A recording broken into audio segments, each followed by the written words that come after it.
Hello and welcome to Channel's Book Club. I am Olakunle Kasumu. Happy New Year.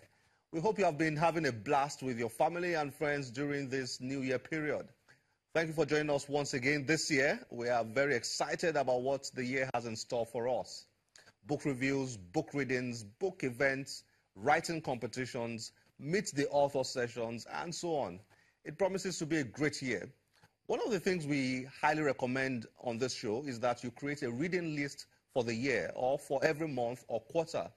As we step into 2018, why not come up with a list of books to read during the year? And in doing that, make sure a sizable number of those books are Nigerian books so that you can have a pretty good mix. So, we want to start the year by showing you once again the channel's book club's top 20 Nigerian books for 2017. After conducting our own assessments, consulting with publishers, booksellers, book distributors, and getting nominations from viewers and our social media followers, we have come up with 20 titles we consider to be outstanding in terms of quality of production, quality of content, promotional efforts, popularity, and relevance. Are there other deserving books that are not on our list? Definitely. But we work hard to come up with this list every year, so you might want to include these books in your reading list for 2018. Nigerian writers have really come a long way, and if you are not reading Nigerian books, trust me, you are missing a lot. Why not get on board this year? You'll be glad you did. Against the run of play, how an incumbent president was defeated in Nigeria by Segun Adeniyi. In this book, Segun Adeniyi, a former presidential spokesman for the late President Umaru Musa Yar'Adua, offers insights into human and institutional factors that led up to the defeat of Nigeria's former president Goodluck Jonathan in the country's 2015 presidential elections. This book recalls political developments that made the outcome of Jonathan's loss inevitable, while explaining the factors that took President Buhari to power. One of the core aspects of this book is a set of extensive interviews Adeniyi conducted with living participants in the events in focus. Celebrating D.O. Fagunwa, Aspects of African and World Literary History by Adeleke Adeko and Akin Adesokon. This book explores the life and works of the prolific Yoruba literary genius Daniel Olorunfemi Fagunwa. It's a significant attempt at turning Fagunwa's works into a springboard for scholarly examination of Yoruba literature, religion, philosophy, culture, and politics. Fagunwa, whose classic novels have created myths that have become embedded in much of Yoruba culture, comes alive in this book. Edited by two scholars, Celebrating D.O. Fagunwa makes a compelling attempt at preserving the mind of a man who dedicated his life to creating fiction with a universal theme of human progress.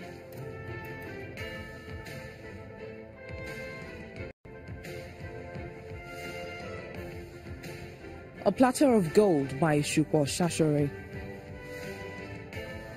Another classic on Nigeria's contemporary history by Shashore. This is an intriguing book that tells the story of the making of Nigeria between 1906 and 1960. It's a book that goes beyond focusing on the more known characters in the creation of Nigeria, so introducing many of the not-so-famous legends of the Nigerian story. Here, you'll meet the heroic men and women who define Nigeria in many ways, and also learn about critical pre-independence events that led to the inevitable formation of one of Africa's leading states. I write history, and I guess the inspiration for writing history is to unearth, to discover more about the identity of the people of this part of the country, a part of the world.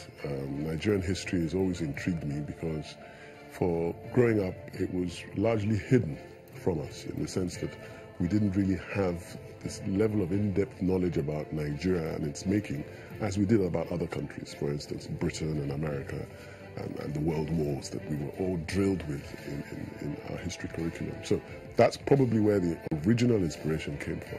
But this particular book is a result of the investigation into the colony of Lagos. So really, this is a continuing story of the creation of Nigeria, which I think started with Lagos. I like to say this book wrote itself, in the sense that I didn't set out to write this story.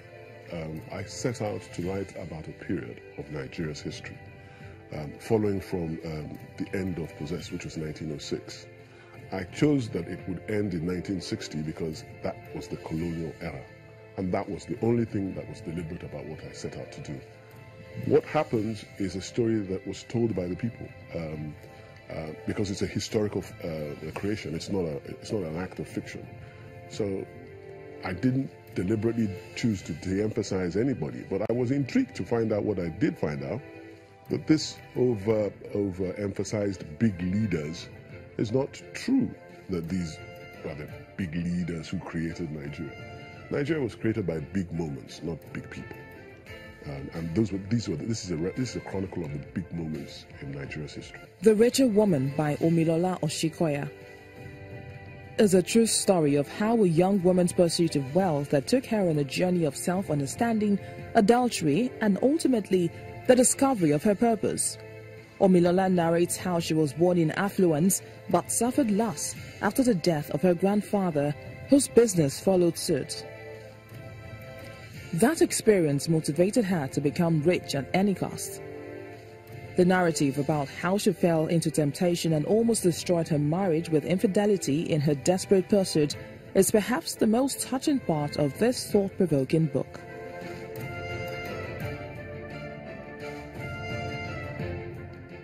Love Does Not Win Elections by Aisha Osori.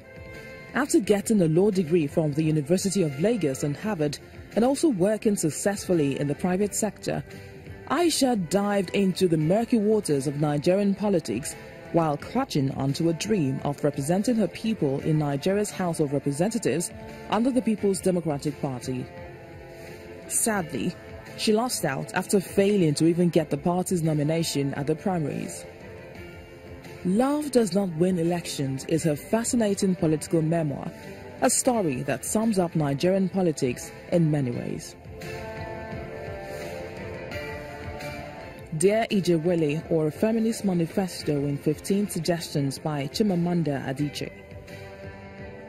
Written as a letter to a friend, this non-fiction work by Adichie offers a set of guidelines on how to raise a feminist daughter.